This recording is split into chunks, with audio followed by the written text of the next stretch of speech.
Miss Hilgers sepi peminat, kini terpinggirkan di FC20. Pengamat sepak bola Irak mengatakan mayoritas fokus Arab Saudi. Timnas Indonesia juga berbahaya. Mengenal sosok ayah pemain keturunan Live Olenstam, ternyata pemilik Akademi Levante. Cetak gol di ulang tahun klub, Kevin Dix dapat jaminan tempat utama di Borussia Mönchengladbach. Timnas Indonesia beda sendiri. Ini seretret program TC negara rival di babak keempat.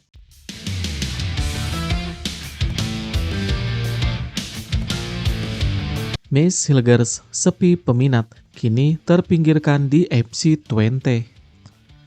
Sebuah dilema pelik tengah menyelimuti masa depan bek timnas Indonesia Miss Hilgers di Belanda.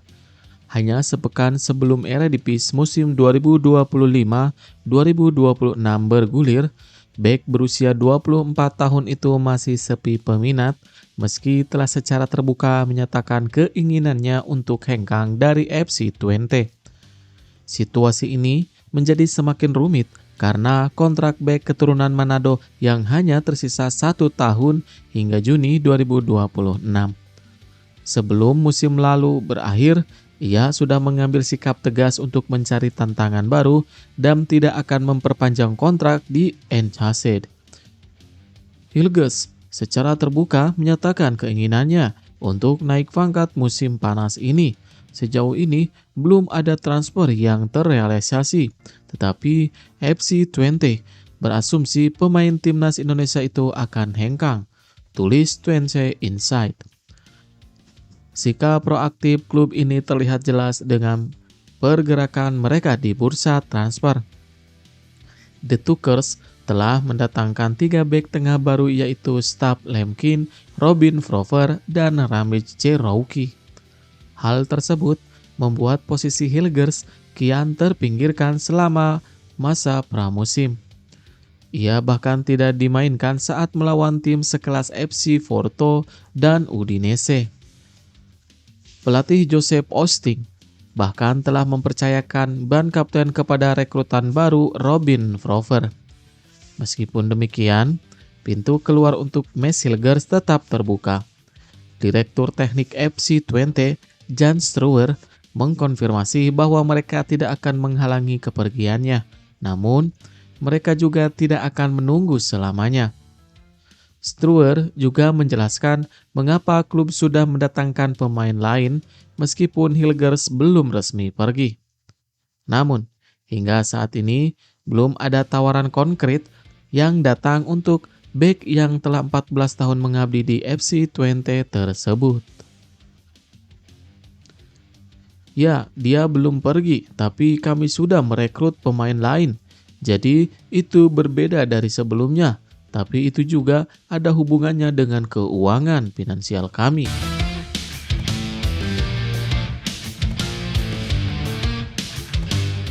Pengamat sepak bola Irak mengatakan mayoritas fokus Arab Saudi. Timnas Indonesia juga berbahaya.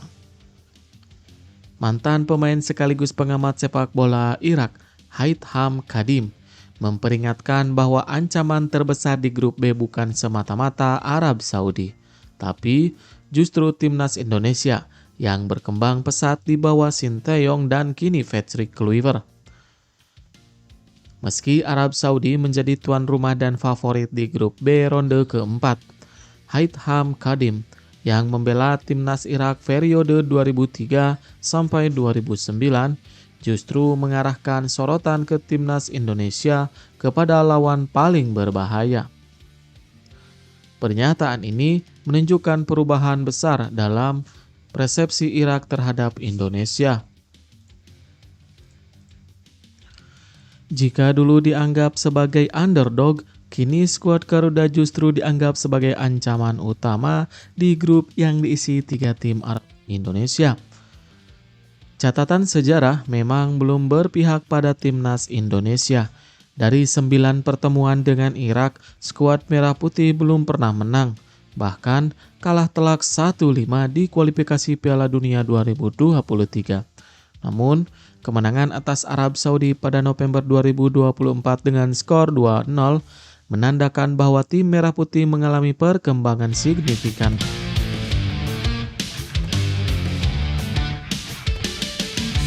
Timnas Indonesia akan menghadapi Arab Saudi pada 8 Oktober, lalu melawan Irak pada 11 Oktober.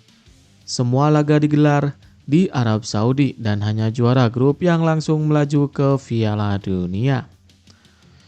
Kadim mengatakan, "Saya pikir pelatih mereka, Patrick Kluivert, telah membuat Indonesia jauh lebih matang.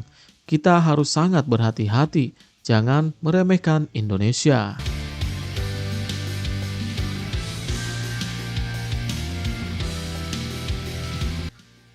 Mengenal sosok ayah pemain keturunan Live Oldenstam, ternyata pemilik Akademi Levante.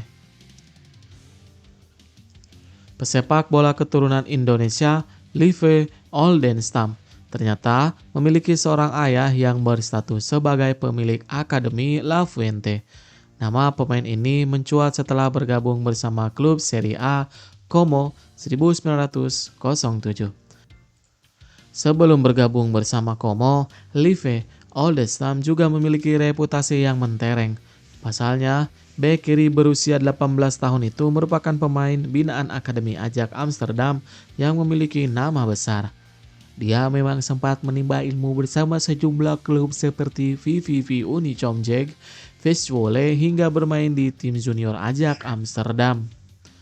Dari informasi yang dihimpun, Live Oldenstam ternyata memiliki darah Indonesia dari sang ibu. Bahkan, kakek dari pihak ibu tersebut berasal dari Jakarta. Inilah yang membuatnya eligible memperkuat timnas Indonesia. Sementara itu, jika melihat garis keturunan dari pihak ayah, darah sepak bola inilah yang mengalir deras di tubuh Live Oldenstam. Sebab ayahnya memang punya ketertarikan tersendiri di dunia si kulit bundar. Lantas, bagaimana kisah perjalanan karir sepak bola Live Oldenstam yang disebut-sebut sangat berkaitan dengan ayahnya yang berstatus sebagai pemilik akademi sepak bola tersebut? Rekam jejak Live Oldenstam sebetulnya sudah banyak menjadi perhatian media-media asal Belanda ketika dia masih muda.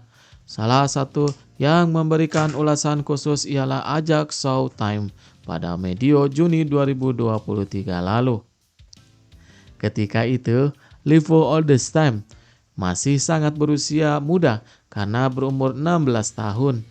Dia diulas dalam sebuah artikel berjudul "Lahan berkembang bagaimana posisi masa depan Galur Olden yang serbaguna."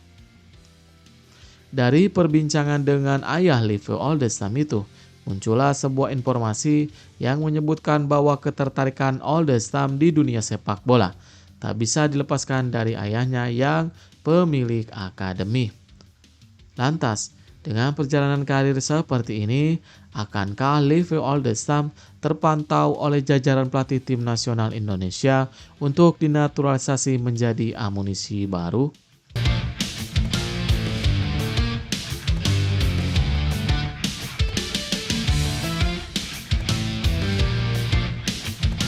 Cetak gol di ulang tahun klub, Kevin Dix dapat jaminan tempat utama di Borussia Mönchengladbach. Bek timnas Indonesia Kevin Dix tampil gemilang bersama Borussia Mönchengladbach pekan ini. Pasalnya, Kevin Dix langsung membuka gol perdananya untuk Borussia Mönchengladbach. Gol perdananya untuk Gladbach dicetak saat melakoni laga uji coba melawan wakil Spanyol Valencia. Di laga tersebut, Borussia sudah unggul lebih dulu. Setelah itu, Kevin Dix baru masuk sebagai pengganti di babak kedua di mana ia masuk bersama para pemain lainnya. Di babak kedua ini, pemain keturunan Ambon itu berhasil mencatatkan namanya di papan skor untuk Gladbach. Gol perdananya itu dibuat lewat titik putih di mana pemain berusia 28 tahun tersebut mampu mengelabui kiper lawan. Tentu ini jadi gol spesial yang dipersembahkan Kevin Dix untuk klubnya. Pasalnya, Borussia Mönchengladbach baru saja merayakan ulang tahunnya ke-125 pada 1 Agustus 2025. Tentu pelatih tim, Gerardo senang dengan penampilan Kevin Dix. Bek timnas Indonesia tersebut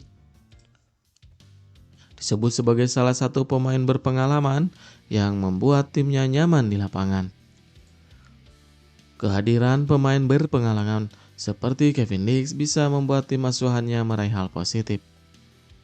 Tentu masih ada pertanyaan soal menit bermain yang didapat Kevin Dix pada musim perdananya dengan tim berjuluk Die Volem tersebut.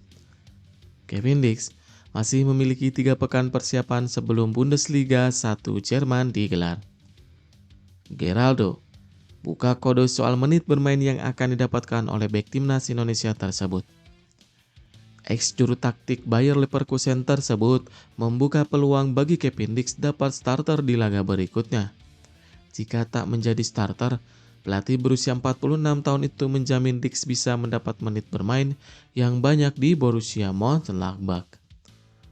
Borussia Mönchengladbach masih menyimpan satu laga uji coba yang menghadapi tim asal Inggris Bradford. Setelah itu, Die Volem bakal membuka musim 2025-2026 saat melakoni laga putaran pertama di FB Vokal melawan SP Atlas Delmonsort pada Minggu 17 Agustus 2025.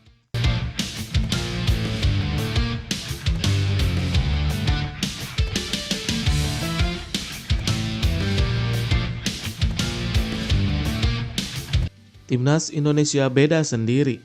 Ini seretret program TC negara rival di babak keempat. Sederet peserta babak keempat kualifikasi Piala Dunia 2026 zona Asia mulai mempersiapkan diri. Pertandingan grup tersebut akan digelar dari 8 hingga 14 Oktober dalam format round robin di venue-venue terpusat masing-masing, dengan 2 pemenang grup memastikan lolos ke Piala Dunia. Qatar, Uni Emirat Arab, dan Oman tergabung dalam grup A, sementara Arab Saudi, Irak, dan Indonesia berada di grup B untuk putaran penentuan. Namun, di saat kontestan lain menggelar pemusatan latihan di luar negeri, timnas Indonesia justru terkesan adem ayem. Qatar misalnya, menggelar pemusatan latihan di Austria dan direncanakan melawan klub Liga Italia Udinese dalam uji coba. Arab Saudi juga menjalani training camp di kawasan Amerika Tengah hingga Republik Ceko. Irak sebagai calon lawan Indonesia juga terbang ke Thailand menghadapi King Cups. Adapun timnas Indonesia memang nyaris tak pernah melakoni laga tandang saat kalender FIFA Matchday. Skuad Garuda baru bertanding ketika melakoni partai resmi seperti kualifikasi Piala Dunia 2026 zona Asia. Hal ini bukan di era kepemimpinan Erick Thohir saja, tapi saat PSSI dipimpin oleh Muhammad Iriawan sudah dilakukan. Beberapa laga persahabatan di luar ajang resmi yaitu melawan Burundi di Stadion Patriot, kemudian beberapa partai sempat digelar di Stadion Gelora Bung Karno seperti melawan Palestina dan Turkmenistan. Timnas Indonesia sekali melakoni partai persahabatan melawan Argentina di Stadion Utama GBK. Di luar itu, semua ada tujuan lain dari PSSI. Pilihan saja main di kandang. Timnas putri seiring bermain di luar negeri, kata Erick Thohir. Memang kebetulan pada tertarik bermain di sini. Mungkin gara-gara kita mengundang Argentina, jadi pengen coba di sini. Ya, banyak tim-tim itu juga ingin merasakan atmosfer Indonesia. Lihat saja bagaimana banyaknya YouTuber, influencer orang asing kalau timnas Indonesia pada datang bikin konten sekarang. Jelas Erick Thohir. Kepopuleran timnas Indonesia di mata dunia tentu menjadi keuntungan tersendiri. Ekonomi masyarakat tanah air bisa terbantu dengan hadirnya sosok asing. Nah, ini bukan bagus. Ketika kita membangun sepak bola ini, ekonomi sepak bola nasional juga dibangun. Coba kalau kita ngomong bola sekarang, oh ratingnya tinggi. Coba ngomong yang lain, artinya kan apa? Ini ekonomi yang bagus, ungkap lelaki yang juga Menteri BUMN tersebut. Namun, kabar menyebutkan bahwa pada September nanti Indonesia akan melawan beberapa negara Timur Tengah demi mempersiapkan diri dalam ronde keempat nanti. Kabarnya pertandingan itu akan digelar di Indonesia. Tentu kita berharap Indonesia dapat membuat sejarah yang baru. Walaupun tidak melakukan tes ke luar negeri, Indonesia bisa mengalahkan Irak dan Arab Saudi.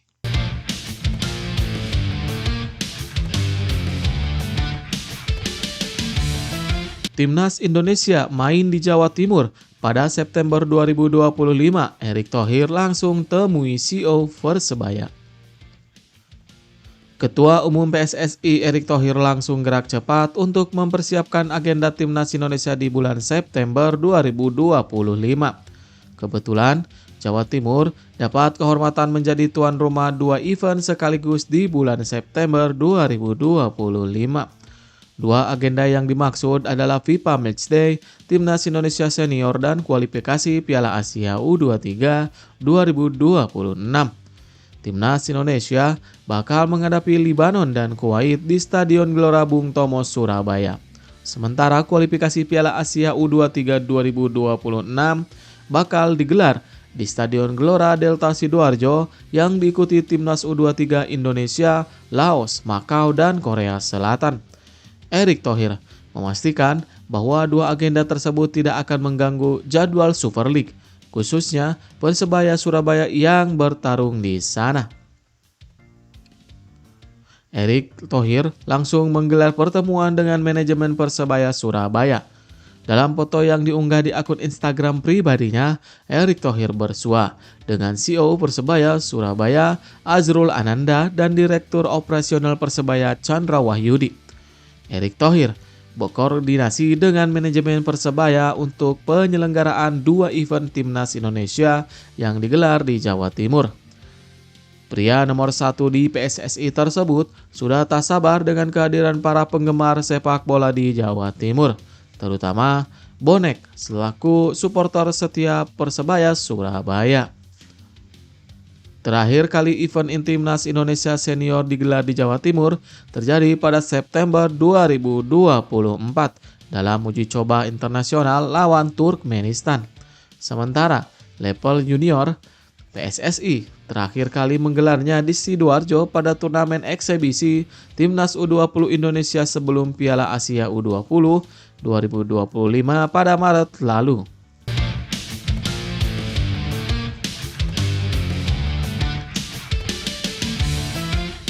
Erick Thohir tegaskan, agen pemain wajib punya lisensi FIFA di Super League.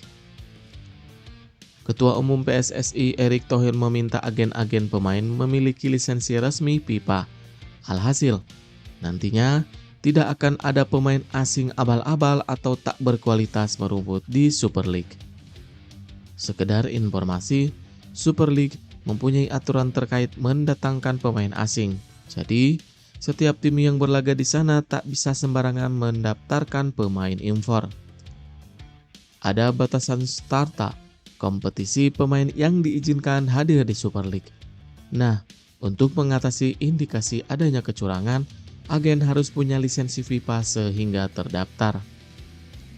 Adapun untuk batasan starta kompetisi pemain yang boleh didatangkan tim-tim Super League harus top level khusus di Asia, kecuali dari Liga Arab Saudi, Liga Jepang, Liga Korea, Liga Uni Emirat Arab, dan Liga Iran boleh dari kasta kedua. Di Eropa, klub Super League dapat memboyong pemain dari kasta pertama, kedua, dan ketiga untuk Liga Inggris, Italia, Spanyol, Jerman, Prancis, dan Portugal. Negara-negara lainnya dari Eropa maksimal dari divisi kedua, sedangkan untuk CONMEBOL yang kerap menjadi pabrik pemain asing, Liga Indonesia hampir sama seperti Eropa.